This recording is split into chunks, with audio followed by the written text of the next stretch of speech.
Bonjour à toutes et à tous, bienvenue sur Comics Party. Très heureux de vous retrouver, j'espère que vous allez bien après cette petite absence de la semaine dernière.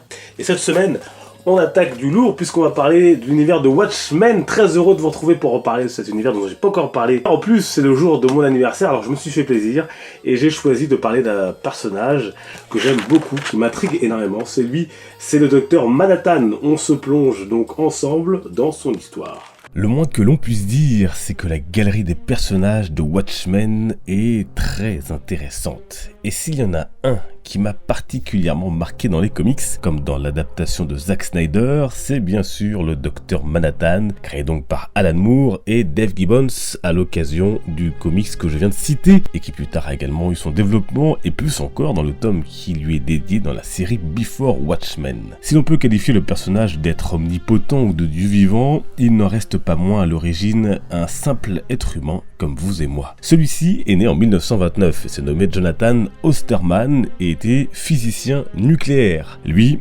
rêvait au départ de suivre les traces de son père et de devenir horloger. Mais après l'événement cataclysmique que fut le bombardement nucléaire d'Hiroshima au Japon par les Américains en août 1945, son père voulut un meilleur avenir pour son fils John. Ce dernier fit donc de brillantes études et, après l'obtention de son diplôme, rencontra une certaine Jenny Slater, avec qui il vivra une histoire amoureuse. En août 1959, John a 30 ans.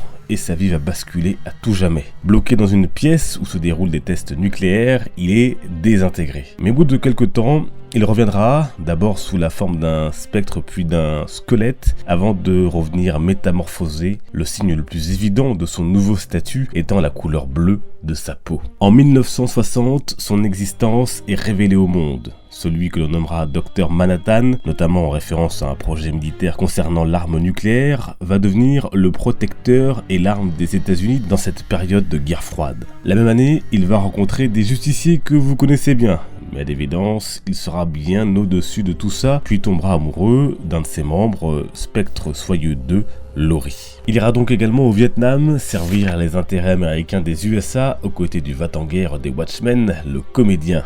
D'ailleurs, cette victoire des USA au Vietnam change totalement la face du pays et du monde, puisque le président Nixon reste au pouvoir, contrairement à la réalité historique. Puis, le comédien est retrouvé mort au pied de son immeuble. Ainsi démarre l'intrigue de Watchmen. Mais le docteur Manhattan, lui, se détache de plus en plus de l'humanité qu'il ne cerne plus et se montre de même de plus en plus distant avec Laurie qui finira par le quitter. Ensuite, devant le pays tout entier, il est accusé d'avoir, par ses radiations, transmis le cancer à son ex-femme, Jenny, et à d'autres. Le docteur Manhattan s'exile alors brutalement sur Mars, affolant au passage les autorités américaines, et s'y bâtit un palais. Alors je ne vous révélerai pas le reste de l'histoire, car on rentre ensuite pleinement dans l'intrigue et les révélations de Watchmen, que je vous invite grandement à lire si ce n'est pas déjà fait. On notera aussi que ses capacités sont tout simplement hors normes et exceptionnelles. Il peut utiliser la matière, le temps ou encore l'espace comme il le souhaite. S'il connaît le futur, du moins le sien, il reste souvent comme un être contemplatif devant. Il explique par ses mots « Je ne puis empêcher l'avenir.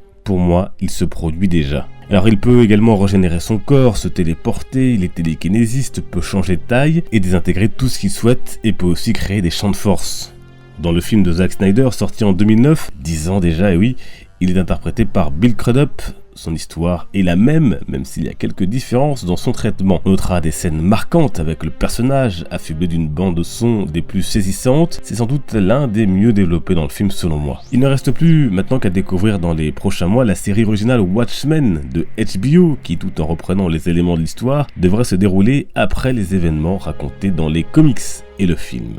Voilà donc Watchmen que vous pouvez retrouver dans plusieurs éditions chez Urban Comics, dont celle-ci, qui est sorti l'année dernière, il me semble, pour les 5 ans de l'éditeur.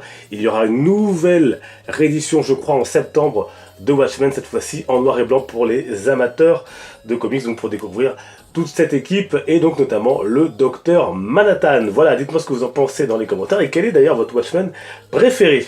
Nous, on se retrouve bien évidemment sur les réseaux sociaux pour échanger, discuter, partager. Vous avez tous les liens en description, comme toujours, pour m'y suivre, n'hésitez pas. Et puis, n'hésitez pas également à vous abonner à la chaîne, à mettre la cloche de notification pour être sûr de ne rien oublier. On se dit à très vite, portez-vous bien, les comics sont une fête. Ciao!